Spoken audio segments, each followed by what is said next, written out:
Rekan-rekan sekalian yang dikasihi Tuhan, kita bersyukur hari ini kita boleh berada di bulan September di minggu yang ketiga. Kita masih dalam tema yang sama di bulan ini, yaitu pikiran dan perasaan Kristus, sehati dan sepikir dengan Kristus. Dan hari ini saya diberi bagian khotbah untuk minggu ketiga ini dengan tema jiwa yang tenang di dalam Kristus. Saudara-saudaraku yang kekasih di dalam Tuhan.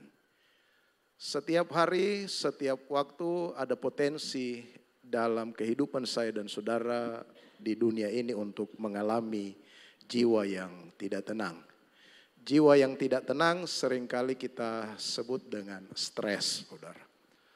Jiwa yang tidak tenang atau stres itu, saudaraku yang kekasih, bisa bertingkat-tingkat. Dari yang wajar sampai pada yang tidak wajar, saudara. Jiwa yang tidak tenang, stres itu terjadi pada semua golongan usia. Tidak terkecuali anak-anak remaja bisa juga mengalami jiwa yang tidak tenang, saudara. Kita kehilangan uang, pasti jiwa kita tidak tenang, betul. Kita kehilangan benda berharga, jiwa kita bisa tidak tenang karena kehilangan benda itu. Satu kali saya pulang dari Napu, pelayanan di desa Kalimago. Lalu malamnya saya tidur di rumah, sore kami tiba dari Kalimago, malamnya itu 1 minggu sebelum gempa. Lalu malamnya saya tidur sekitar jam 3, saya dengar ribut-ribut di luar. Lalu kemudian karena rumah masih direnovasi, pintu tidak terkunci dengan baik di bagian bawah rumah. Lalu kemudian saya dengar ribut sekali. Saya bangun, saya lihat seperti tidak ada apa-apa. Anjing mister yang di samping rumah saya, orang barat itu menggonggong kencang sekali. Saya keluar lihat dari jendela, tidak ada apa-apa. Tapi kemudian saya ke kamar mandi, balik lagi, lalu saya dengar kayak ada orang masuk di rumah saya itu. Saya mencoba untuk main HP untuk menenangkan diri saya. Lalu dengan tidak beberapa waktu kemudian saya tertidur, saudara. Bangun pagi istri saya melihat TV di rumah kami itu hilang. Hari itu saya punya jiwa tidak tenang. Kenapa, saudara? Karena TV itu adalah TV yang menurut saya TV yang ukuran bagi saya itu bagus sekali. Dan itu saya kumpulkan dari uang 200.000 per bulan. Karena saya sudah beriktikad untuk membeli TV seperti itu. Setiap bulan saya kumpulkan uang 200. Lalu TV itu hilang. Jiwa saya tidak tenang, saudara. Kita bisa tidak tenang ketika kita kehilangan pacar. Ada yang tenang waktu dia kehilangan pacar yang dia cintai? Pasti tidak. Kita juga bisa tidak tenang waktu kita dapat pacar baru. Ada orang seperti itu, saudara. Kita bisa tidak tenang kalau kita kehilangan orang yang kita kasih. Banyak hal di dunia ini bisa membuat saya dan saudara tidak tenang atau stres. Secara sederhana, stres itu adalah penumpukan suatu perasaan tertentu. Misalnya marah, cinta, takut, gembira, rindu, iri, benci, dan lain-lain. Sebetulnya stres adalah bagian yang wajar dalam hidup tiap orang. Saudara-saudara, stres itu wajar, saudara. Yang tidak wajar akibat yang ditimbulkan dari stres itu. Apakah stres itu berfaedah? Menurut saya bisa juga berfaedah. Kadang-kadang bisa berfaedah. Kalau kita menghadapi ujian kan kita bisa stres, saudara. Lalu timbul kegugupan kita. Tapi kalau kita bisa kontrol dalam batas yang wajar kegugupan kita bisa lewati. Ada orang ketika dia menghadapi ujian, gugupannya berkelebihan. Sehingga biasanya keringat dingin, lalu dia macam-macam tingkah lakunya. Dan kemudian dia bisa tidak mampu menyelesaikan ujiannya dengan baik. Ada orang juga yang justru dia meredam stresnya itu. Waktu ujian, dia hanya senang-senang, dia tertawa-tawa, dia happy-happy saja. Menurut saya orang yang mampu mengelola stresnya, orang itulah yang bisa berhasil dalam ujian itu. Saudara-saudaraku yang kekasih, apakah stres itu juga bisa dihindarkan? Tergantung saudara. Tergantung dari stresornya, pemicunya saudara. Ada yang tidak dapat kita hindarkan. Misalnya apa? Kematian orang yang kita kasihi. Saudara, waktu ada orang yang kita cintai, yang kita kasihi, meninggal saudara. Itu bisa membuat kita stres. Bahkan cenderung ada orang yang tidak bisa mengendalikan itu. Dia cenderung bernaruli kematian. Waktu dia mengalami stres itu saudara, perilakunya tidak bersemangat. Perilakunya, ya dia tidak mau memelihara kesehatannya. Karena orang yang dikasihinya telah meninggal dunia. Bahkan dia tidak mau menjaga keselamatan dirinya. Saudaraku yang kekasih, stres itu ada yang bersifat baik dan mendorong, yang dalam bahasa psikologinya disebut eustress. Ada juga sebaliknya saudara, bersifat mematahkan semangat, disebut distress. Saya tidak terlalu paham istilah-istilah itu, tapi memang stres itu ada tingkatan-tingkatannya. Bahkan ada yang sampai parah ingin bunuh diri. Saudara-saudaraku yang kekasih, ada teman kita dulu jemaat di tempat ini, orang pernah kerja di tempat ini, lalu kemudian dia balik, dia mengalami stres. Pada akhirnya dia selalu telepon ke saya dan beberapa hamba Tuhan di sini. Kami sebagai hamba Tuhan hanya bisa menyampaikan sesuai dengan apa yang firman Tuhan sampaikan. Fokus pada Tuhan, berdoa, itu yang bisa kami sampaikan kepada dia. Tapi pada akhirnya dia tidak mampu mengelola stresnya dengan baik dan dia bunuh diri. Saudara-saudaraku yang kekasih, yang perlu kita atur agar stres kita itu jangan sampai berkepanjangan, berlarut-larut. Sebab apa saudara? Dapat menyerang bagian tubuh saya dan saudara. Ada orang karena stres sebetulnya dia tidak sakit. Tapi tiba-tiba dia merasa sakit gatal-gatal, macam-macam lah.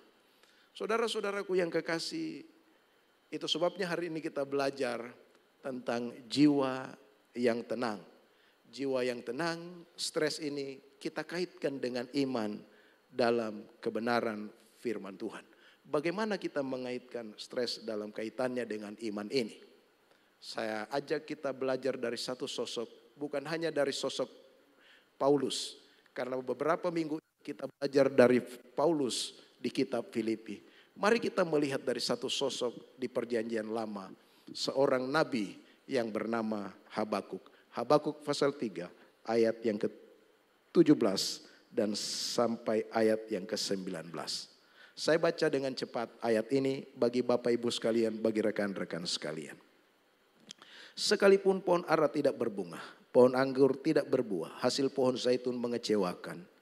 Sekalipun ladang-ladang tidak menghasilkan bahan makanan, kambing domba terhalau dari kurungan, dan tidak ada lembu sapi dalam kandang. Namun aku akan bersorak-sorak di dalam Tuhan, beria-ria di dalam Allah yang menyelamatkan aku. Allah Tuhanku itu kekuatanku. Ia membuat kakiku seperti kaki rusa. Ia membiarkan aku berjejak di bukit-bukitku. Demikian jauh pembacaan firman Tuhan. Berbahagia kita yang tidak hanya membaca, kita simpan dalam hati, lalu kita praktekkan dalam hidup kita.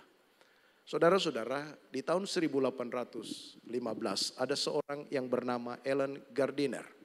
Allen Gardiner adalah seorang misionaris. Satu kali dia mau melakukan pelayanan misi ke Amerika Selatan. Dia menggunakan kapal layar dari Inggris, dari kota Liverpool menuju ke Amerika Selatan bersama rombongan tim orang-orang yang suka melayani pelayanan misi dalam sebuah trip pelayanan. Lalu mereka berlayar dengan sebuah kapal layar di tahun 1815 itu. Tapi di tengah perjalanan kapal mereka rusak dan terdampar di satu pulau yang sangat terpencil. Sebuah pulau yang kecil. Mereka tidak membawa bahan makanan yang begitu banyak. Dulu belum ada handphone, telepon dan sebagainya. Lalu mereka terpencil di tempat itu. Mereka tidak bisa mendapatkan makanan apa-apa dan suplai makanan dari luar.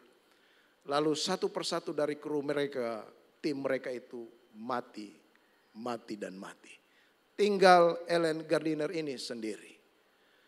Tapi pun dalam keadaannya yang menderita di pulau kecil itu, dia tetap menulis jurnal hidupnya, menulis diari, dalam hidupnya. Saudara-saudaraku yang kekasih, tapi pada akhirnya Ellen Gardiner ini meninggal dan kemudian ditemukanlah diarinya oleh orang. Dalam diari yang ditulisnya di pulau itu ada kalimat terakhir yang luar biasa yang menjadi sebuah kekuatan bagi saya dan saudara juga kalau kita membacanya. Dia menyebutkan begini, puji Tuhan, aku merasa dipenuhi oleh kebaikan-kebaikan Tuhan. Di bagian lain tulisannya dia menulis begini, aku bahagia siang dan malam waktu demi waktu. Jari-jariku sakit karena dingin, namun hatiku hangat dengan pujian, hangat dengan ucapan syukur, hangat dengan kasih kepada Allah Bapakku dan kasih kepada Allah penebusku. Lalu di bagian terakhir catatannya itu dia mengutip Mazmur pasal 34 ayat 10. Di sana Mazmur 34 ayat 10 berkata begini, singa-singa muda merana kelaparan, tetapi orang-orang yang mencari Tuhan tidak kekurangan sesuatu pun yang baik. Saudaraku yang kekasih, bersyukur di tengah situasi kita yang baik, yang mudah, itu enak saudara. Bersyukur ketika kita punya berkat, kita mendapat posisi yang baik, kita naik jabatan, kita lulus wisuda, kita berulang tahun. Apalagi kalau kita membuat status, lalu kemudian kita upload status kita, lalu kemudian ada berjuta-juta, beribu-ribu orang yang kemudian melike status kita. Betapa kita mudah untuk bersyukur dan itu mungkin kita idam-idamkan. Saudara-saudara, tapi bisakah kita bersyukur seperti yang dialami oleh Ellen Gardiner tadi itu, saudara. Saudara-saudaraku yang kekasih, bagaimana Ellen Gardiner itu, dia memuji Tuhan, mengucap syukur di tengah penderitaan, di tengah kesulitan, walaupun pada akhirnya juga dia mati, saudara. Dia tetap bersyukur kepada Tuhan. Hal yang sama juga terjadi pada Paulus. Paulus ketika dia mengirimkan surat kepada jemaat di Filipi, jemaat di Filipi dia dalam kondisi yang tidak baik. Dia berada di dalam penjara, bukan hanya dia berada di dalam penjara, di suasana sel yang tidak baik. Menurut ukuran zaman itu sangat-sangat tidak layak untuk menjadi sebuah sel. Di bawah tanah, sulit bagi dia. Di tengah-tengah kesulitan itu juga jemaat yang dirintisnya, jemaat kesayangannya, sebuah jemaat yang didirikan jemaat di Filipi juga mengalami persoalan pergumulan yang luar biasa. Ada penganiayaan di jemaat itu, ada ajaran-ajaran palsu yang berseliweran di jemaat itu. Bukan cuma itu, ada perselisihan yang luar biasa di jemaat itu. Perselisihan itu tidak terjadi di jemaat awam, tetapi pada tingkatan pemuka-pemuka jemaat itu, Eudia dan Sintike. Kesulitan-kesulitan itu, pergumulan-pergumulan jemaat di Filipi itu dan pergumulan Paulus. Seharusnya Paulus mengalami depresi, tekanan jiwa yang tidak tenang. Tapi kita melihat di sana, dia justru menguatkan jemaat. Bersukacitalah di dalam Tuhan. Sekali lagi kuatakan, bersukacitalah. Hal yang sama juga terjadi pada nabi yang kita baca ini, Habakuk. Memang tidak dijelaskan secara detail tentang Habakuk ini. Tapi kalau kita membaca tentang Habakuk ini, kita meneliti tentang dia, maka kita menemukan dia juga mengalami pergumulan yang berat. Dia berada di suasana kerajaan Israel yang luar biasa penuh dengan pergumulan. Raja pada waktu itu, Raja Yoyakim yang memerintah begitu jahat terhadap orang-orang Israel. Dia melakukan penindasan bagi orang-orang Israel. Di tengah penindasan itu orang Israel akan diserang Nebukadnezar dari Babel. Dan penyerangan itu juga luar biasa dan pada akhirnya mereka dibawa kepada pembuangan di Babel, saudara. Mengalami pergumulan yang berat nabi ini. Tetapi dalam situasi yang sulit, situasi yang berat itu, saudara, dia tetap bersukacita. Saudara-saudara, ini ayat yang luar biasa. Sekalipun pohon ara tidak berbuah, sekalipun pohon anggur tidak berbuah. Saudara-saudara, hasil mengecewakan. Tidak ada lembu, tidak ada kambing, tidak ada domba dalam kandang. Semuanya terhalau. Dalam kondisi seperti itu, dia bilang, aku tetap bersukacita, aku tetap beria-ria.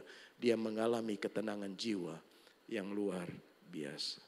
Lalu pertanyaannya bagi saya dan saudara malam hari ini, bagi kita semua yang ada di tempat ini, manakala kita mengalami ketidaktenangan jiwa, bagaimana saya dan saudara? Apa rahasianya supaya saya dan saudara mengalami ketenangan jiwa, jiwa yang tenang dalam hidup ini, baik dalam kehidupan kita lancar maupun dalam kehidupan kita sulit. 3 hal yang ingin saya bagikan bagi kita semua berdasarkan Habakuk pasal 3 ayat 17 sampai dengan ayat yang ke-19 ini. Hal yang pertama, apa rahasia dan bagaimana supaya kita bisa mengalami jiwa yang tenang dalam hidup ini? Yang pertama, kita bisa memiliki atau mengalami jiwa yang tenang di tengah situasi apapun juga, di tengah situasi yang sulit sekalipun, jikalau saya dan saudara itu berfokus pada Tuhan. Poin yang pertama ini adalah poin yang juga disampaikan Ibu Gembala tadi pagi di ibadah raya 1 dan 2. Setiap orang yang mau hidupnya tenang di hadapan Tuhan, dia bisa tenang dalam menjalani hidupnya. Tidak ada jalan lain, dia harus berfokus pada Tuhan. Kalau kita melihat di ayat yang ke-18 sampai dengan ayat yang ke-19, di situ Habakuk berkata begini, namun aku akan bersorak-sorai di dalam Tuhan.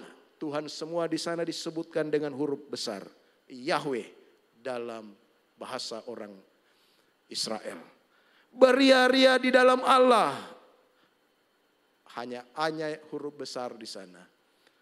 Itu menunjukkan Elohim yang menyelamatkan aku, kata Habakuk. Allah Tuhan, itulah kekuatanku. Allah Tuhan di sana itu disebut Yahweh Adonai. Sebutan-sebutan tentang Allah ini menunjukkan betapa Habakuk itu dia mengenal Allahnya, dia berfokus pada Allahnya. Adakah saya dan saudara ketika kita mengalami pergumulan, persoalan yang berat dalam hidup ini, adakah saya dan saudara berfokus pada Tuhan, kita mengenal Allah kita dengan benar? Habakuk dia mengenal Allah, dia menyebutkan Tuhan pada bagian ini dengan 3 sebutan. Yahweh, apa itu Yahweh dalam pengertian orang Yahudi? Yahweh adalah Allah yang membuat perjanjian kepada umatnya.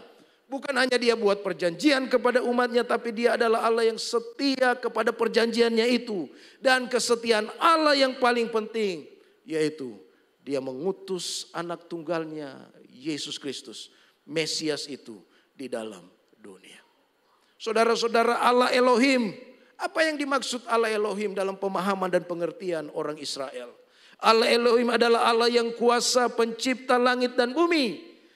Dan bukan hanya pencipta langit dan bumi, tapi juga dia menciptakan kita manusia. Bahkan saudaraku yang kekasih, dia menciptakan kita kembali. Kenapa? Kita jatuh dalam dosa. Lalu kalau saudara baca di Efesus pasal 2 ayat 10 di sana dikatakan, Yesus Kristus menciptakan kita kembali. Kita diciptakan kembali di dalam Yesus Kristus. Lalu Habakuk menyebut di sana Yahweh Adonai.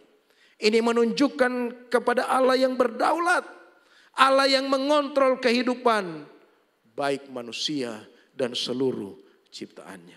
Sebutan-sebutan inilah yang kemudian Habakuk sampaikan. Dia menyatakan kebesaran Allah, dia mengenal siapa Allah itu, dia fokus kepada Allah itu, dia dekat kepada Allah itu. Adakah kita membangun kedekatan kepada Allah yang maha besar itu? Adakah saya dan saudara fokus kepada Allah yang maha besar itu?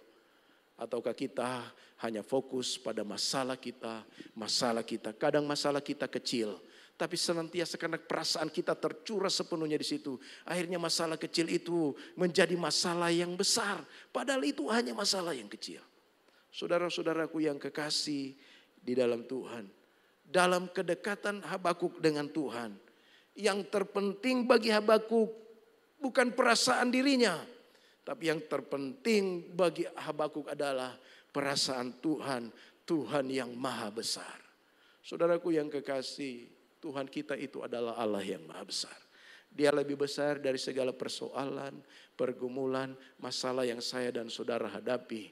Kalau kita fokus kepada Dia, seberat apapun masalah kita, Alkitab memberikan kita jawaban bahwa Dia adalah Allah yang besar, yang sanggup melakukan jauh lebih besar daripada apa yang kita pikirkan dan doakan. Saudaraku yang kekasih, ada satu cerita saudara. Satu kali ada seorang anak digendong papanya. Lalu kemudian anak itu bilang kepada papanya, "Papa, Allah itu besar atau kecil?" Papanya bingung mau jawab, menggambarkan Allah itu besar atau kecil. Lalu kemudian tiba-tiba ada pesawat yang lewat. Anak itu tunjuk pesawat, bapaknya tunjuk pesawat. Nah, lihat pesawat itu. Kamu lihat pesawat itu yang terbang? Iya Pak. Pesawat itu besar atau kecil? Anak itu bilang kepada papanya, pesawat itu kecil. Baik, betul pesawat itu kecil. Ayo kita pergi ke bandara udara. Pergilah mereka ke bandara udara. Lalu ada pesawat yang diparkir di bandara udara itu. Papanya beritahu kepada anaknya, "Nak, kamu lihat pesawat itu. Apakah pesawat itu besar atau kecil?" Lalu anak itu bilang kepada papanya, "Pesawat itu besar." Saudara, Allah itu kecil kalau kita jauh dari Dia. Allah itu kecil kalau kita tidak berfokus pada Dia. Allah itu kecil kalau kita fokus pada masalah kita. Tetapi Allah itu besar kalau kita dekat dengan Dia. Allah itu besar kalau kita mendekatkan hidup kita kepadanya. Kita berfokus padanya. Saudara-saudara, kalau kita berfokus pada Allah, maka kita akan melihat di sana kebesarannya jauh lebih besar daripada segala persoalan yang kita hadapi, dari segala sesuatu yang membuat saya dan saudara tidak tenang.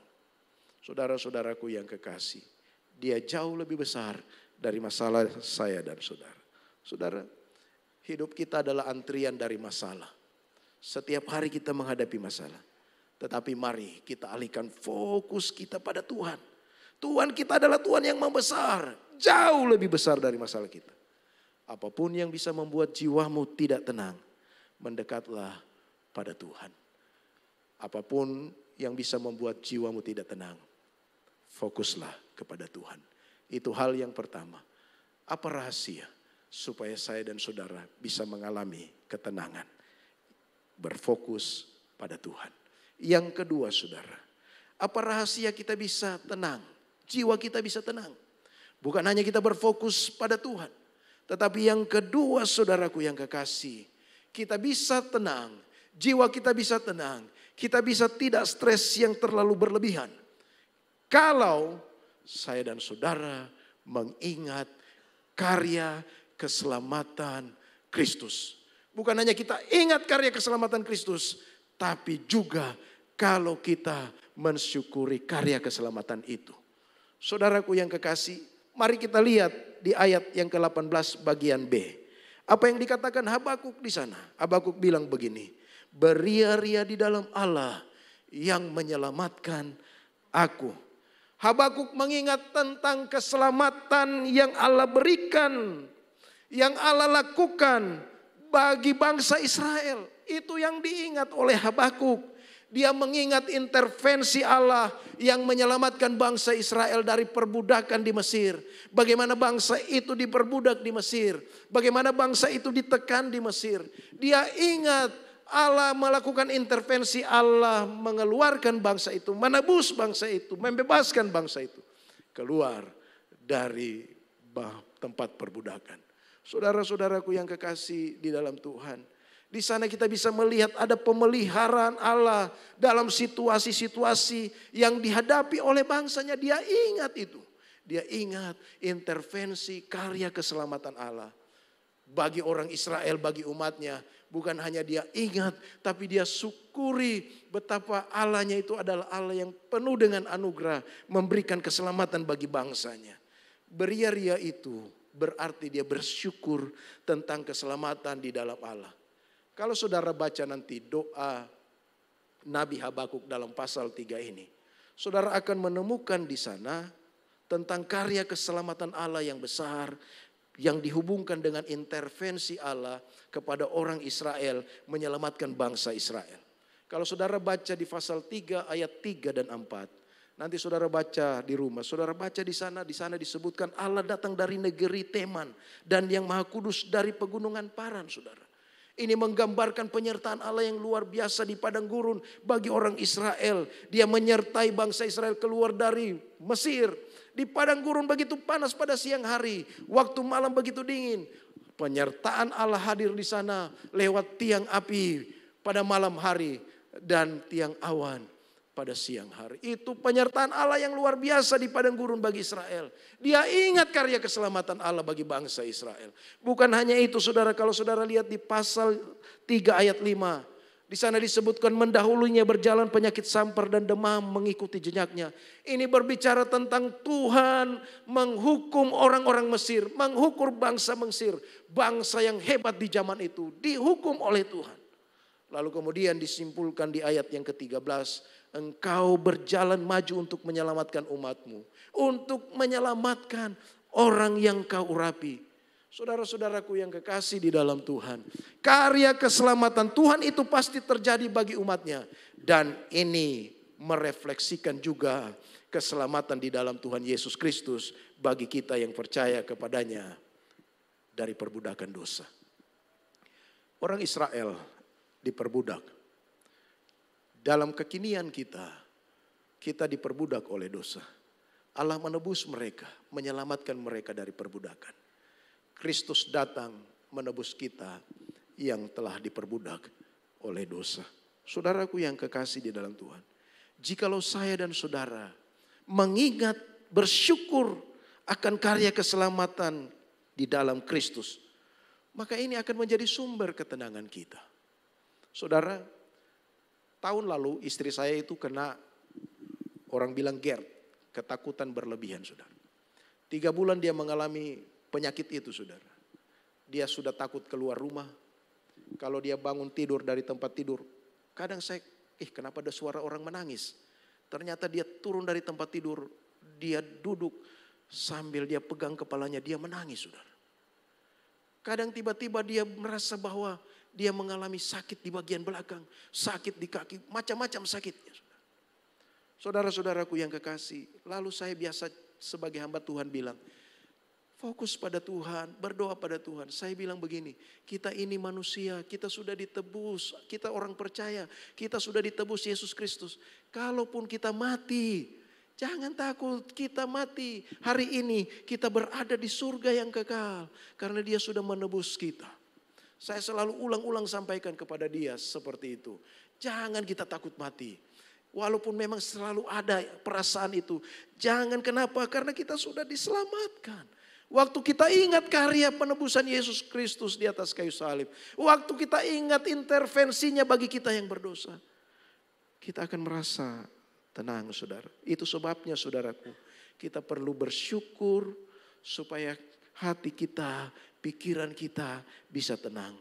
Saudara, hal apa yang kita syukuri dan tidak tergantung pada situasi dan kondisi. Itu adalah keselamatan kita. Itu tidak tergantung kebaikan kita.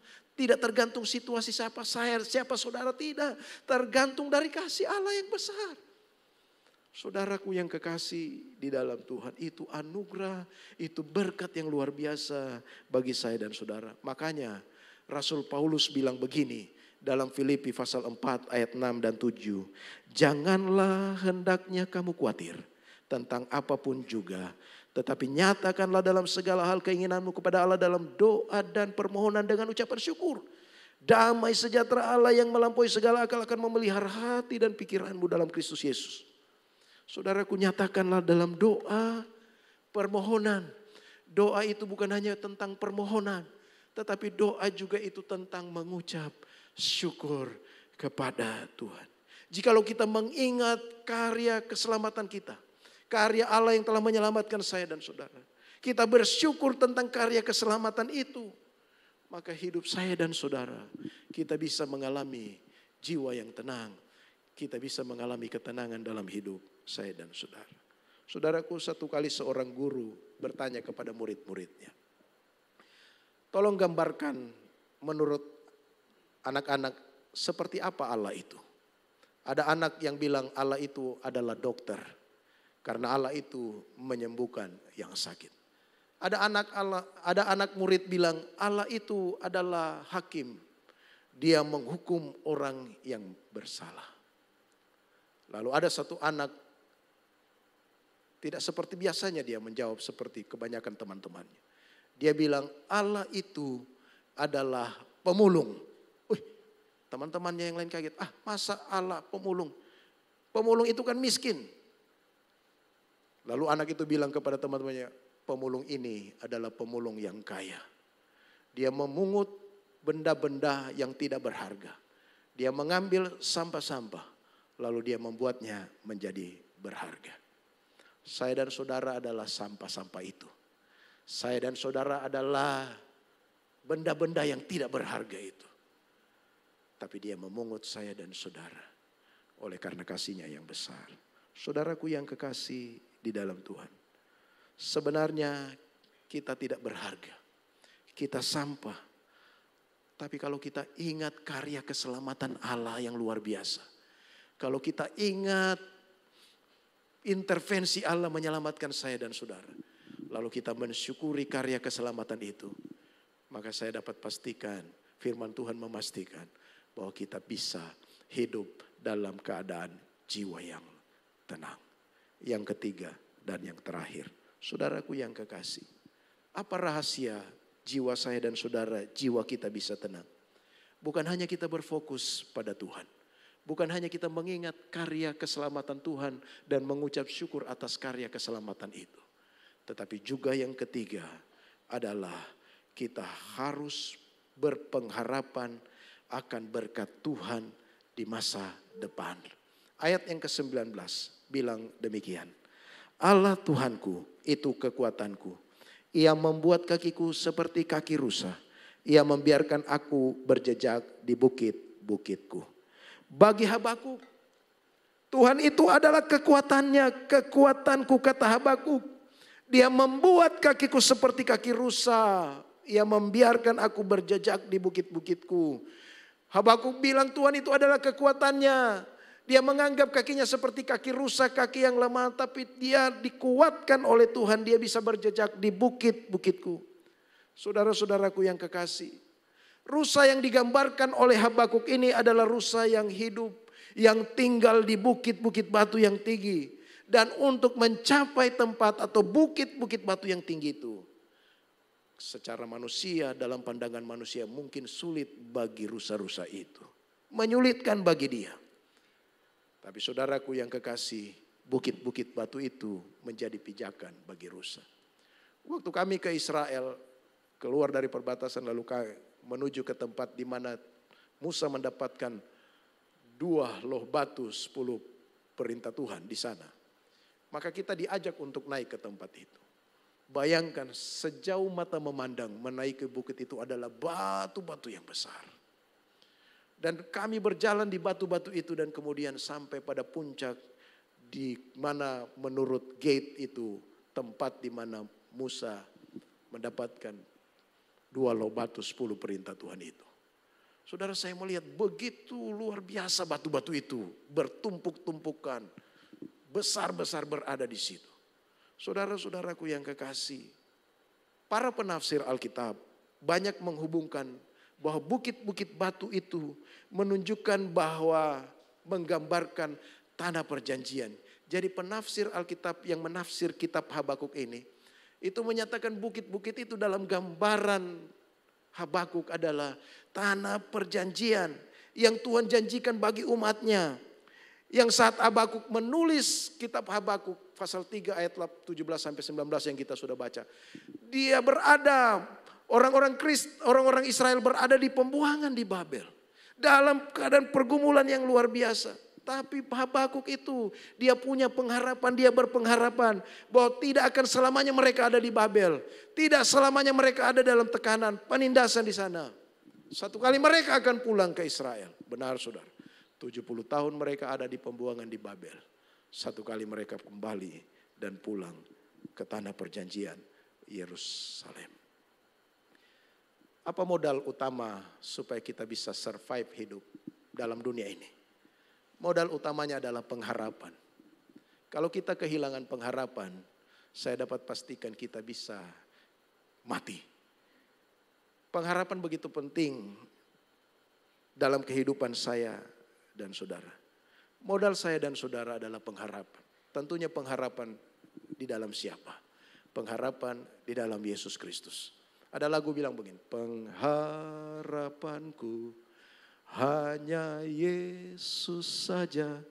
Hanya Yesus saja pengharapan kita. Marilah kita berpengharapan di masa yang akan datang untuk janji yang luar biasa diberikan kepada saya dan saudara.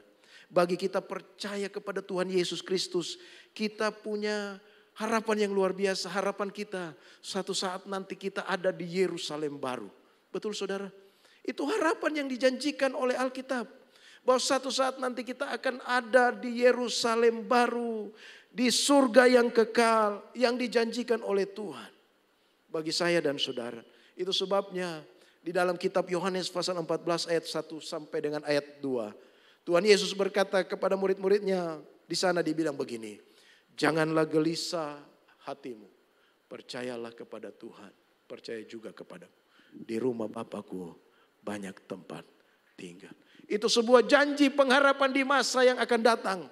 Kalau kita memiliki pengharapan seperti itu, maka dalam dunia yang fana ini, dalam dunia yang penuh dengan pergumulan ini, kita ingat pengharapan itu, maka kita bisa memiliki kekuatan, jiwa kita bisa tenang. Inilah yang menjadi berkat di masa depan bagi saya dan saudara. Pengharapan yang kuat bagi saya dan saudara.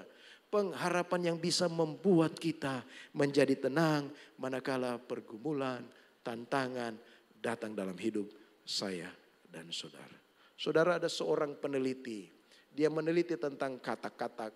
Lalu katak-katak itu dibuat eksperimen. Dia memasukkan di sebuah wadah katak-katak itu. Lalu katak-katak itu ada yang ditutup. Semua ditutup dengan kain hitam. Masih bisa udara masuk. Kain-kain itu. Tapi saudaraku yang kekasih, ada satu tempat katak yang ditaruh di dalamnya. Diberi lubang yang agak sedikit besar. Yang lain ditutup rapat dengan kain-kain itu. Lalu kemudian dia memperhatikan beberapa hari. Ternyata saudara, yang ditutup di kain-kain hitam itu ditutup rapat. Semuanya mati. Yang masih ada lubangnya, katak-katak itu yang masih hidup. Apa yang saya mau gambarkan dari eksperimen peneliti ini? Di tengah hidup kita dalam kegelapan. Tidak ada pengharapan. Orang seringkali di tengah situasi itu tidak survive hidupnya. Tapi saudaraku yang kekasih, ketika ada sedikit pengharapan, apalagi kita punya pengharapan di dalam Yesus Kristus, pengharapan itu yang akan bisa membuat saya dan saudara tenang di tengah kesulitan. Orang punya masalah yang sama bisa saudara. Ada orang yang punya masalah yang sama. Satu bisa bunuh diri, satu bisa kuat. Kenapa saudara? Dibedakan karena punya pengharapan. Apalagi saya dan saudara anak Tuhan. Kita punya pengharapan yang luar biasa. Sebuah janji yang kekal. Dia memberikan kita Yerusalem baru. Apa yang kita takutkan di dunia ini? Mari punya pengharapan di dalam Dia. Cerita tentang Allen Gardiner tadi memberikan saya dan saudara sebuah perenungan yang juga baik. Cerita tentang Paulus, cerita tentang Habakuk, itu menjadi sebuah kekuatan bagi saya dan saudara. Kenapa mereka bisa bertahan? Karena mereka punya pengharapan di dalam Kristus. Milikilah pengharapan itu. Rahasia daripada saya dan saudara bisa memiliki jiwa yang tenang. Yang pertama, berfokus pada Tuhan. Yang kedua, ingat karya keselamatan Tuhan. Bersyukur untuk karya keselamatan itu. Dan yang ketiga, milikilah pengharapan tentang masa depan.